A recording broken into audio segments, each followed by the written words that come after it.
My name is Tori. This is WWII. Welcome back to my channel. In today's video, I'm going to chat about some historical fiction books I think you need to read. Historical fiction is a genre that I really enjoy. I have read a lot of amazing historical fiction books last year. Some of these books that I'm going to chat about actually made it on my top books of 2024, so I'm so excited to talk about them with you. Some of these authors are brand new to me. Some of these authors I've read for a while, and I love their backlist books, and I was excited to read their new releases. But with all that being said, let's go ahead and dive right in. So the first two books I'm going to talk about are from the same author. So Noelle Salazar is actually one of my favorite historical fiction authors. I've read almost all of the books that she's published, and last year I got caught up on her backlist and I read Angels of the Resistance. Now this one is a World War II where we follow two sisters in the Netherlands, and you see that one sister wants to join the resistance and the other sister kind of is like doing what she can without officially joining. And really, this is truly, and I mean this truly, about the two sisters and their journey separately, but also when they come together at the end of the book. It is beautiful. It is heartbreaking. This is like one of my top 5 historical fiction books that I read. I definitely teared up with this book. I feel like if you are a fan of The Nightingale by Kristin that you would really enjoy this book. It is not as long as The Nightingale, but it's still very impactful. I love it. I love that it takes place outside of like Germany, but during World War II. So this is one that I would definitely recommend. I love Noelle Salazar, so I caught up on her backlist last year and read this book. The next book I have to talk about is actually her newest release that came out in November of 2024, and that is The Lies We Leave Behind. Now, this is a different type of historical fiction only because the way that she wrote it. Usually she writes only from like one point of view at the time that it's happening. So like, for example, in the previous book during the 1940s and Netherlands, this has a little bit of a past to present. At first, when I was listening to the audiobook, I was a little confused because I'm not used to Noelle Salazar's writing like that. Usually, like I said, she stays in the time, but I really like the back and forth, the past to present. I feel like it gave the story this extra little mystery where you're trying to, as a reader, you're trying to put things together. But also I really liked it because you get another point of view, but like in a different time, if that makes sense. You're still getting 2 points of view, but one is during the time and one is after. So this takes place also during World War II, and you see our female character is a flight nurse. Basically, she flies injured soldiers back and forth during World War II, and you see that when she is actually injured in a plane crash, but like plane crashes that like everyone died, it's just as they were landing because they were taking bullets. You see that she is sent to kind of this like rehabilitation center, and there she meets another soldier who is also wounded, and it's kind of like their story. But the blurb is very vague with actually what happens in this book. This is Noelle Salazar's newest release. I don't know if she's going to have a new book in 2025. If she has, she hasn't announced it yet. But this is her newest release, and I would highly suggest people picking it up if you want to see what her writing is about, because I really liked the way that she kind of changed her writing style a little bit. I think it suits her story as well, and I can just see her going so far in her career. Another historical fiction book is actually by Lorraine Heath, and that is The Girls of Light City. And this book is very interesting. So Lorraine Heath is a historical romance author. She is actually one of my favorite historical romance authors. So when I found out she was writing a historical fiction book, I was on board. And this book sat on my shelf for about a year. I bought the paperback. It sat on my shelf, and I just never picked it up. And so last year when I did a historical fiction readathon with Kristin from Kristin Reads a Lot, I read this book. It was the first book that I read for that readathon, and I ate this book up. If you are someone who likes a little bit more of a romance subplot in your historical fiction books, this book is for you. I promise you, you are going to love it. Not only are we following our female character where you see that her family's airfield is being sold off to the government, but like in a way that she doesn't have a choice because it's her uncle that's making the choice. Because her father passed away, most of it goes to her mom and her uncle. But you see that she still works there. So it's bought by the government in a way. During World War II, all of these English soldiers come across to the US to learn how to fly, and she is one of like the instructors. But you see that her sister kind of has a little bit of subplot. She does work at the airfield and in the town as well. And you see that her brother also has a little bit of a subplot in here, so it's more like family centric. But I was crying in this book. I was laughing. I loved it. I love the story. Definitely just keep reading to the very last page, but I promise you, you're not going to be disappointed. This book is so just so amazing. It's one of my top historical fictions books of all time, seriously. Another historical fiction book I have is Daisy Jones and the Six by Taylor Jenkins Reid. So Taylor Jenkins Reid has a ton of historical fiction books. And while The Seven Husbands of Evelyn Hugo is one of my top historical fiction books of all time, but also one of my favorites by Taylor Jenkins Reid, I wanted to choose one that I feel like is like underrated only because it has a TV show. And I feel like most people would watch the TV show over picking up the book.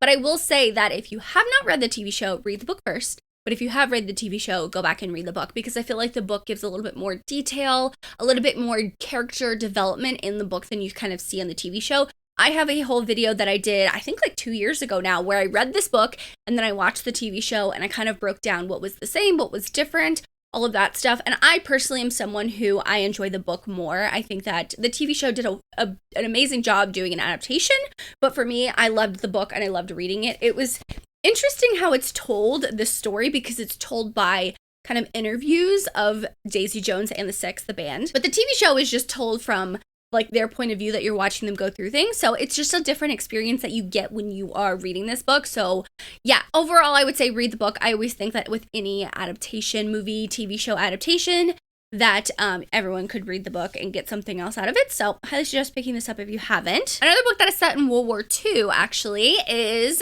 The Things We Cannot Say by Kelly Rimmer. So this is a very interesting book, and I want to read more by Kelly Rimmer because I feel like her writing is definitely, for me, I definitely enjoyed this book. It's a little bit too long, and it's one of those books where you're trying to piece things together, and when things come together, you still have about 100 pages left of the book. So you feel like that air of mystery is still not there. So like I said, I want to check out some of her newer stuff to see if she kind of changes her writing that way. But I would still recommend this book. We follow our female character now. I say now in the 2000, I think it's 2002. If I'm not mistaken. But it's like in the last 5 years, and you see that she is a mother, she has an autistic son, she has another daughter, she is a wife, she is a mother, she is a caretaker of her home, and you see that she finds out from her grandmother, who is slowly passing away, that there's some air of mystery surrounding some of the family members in her family.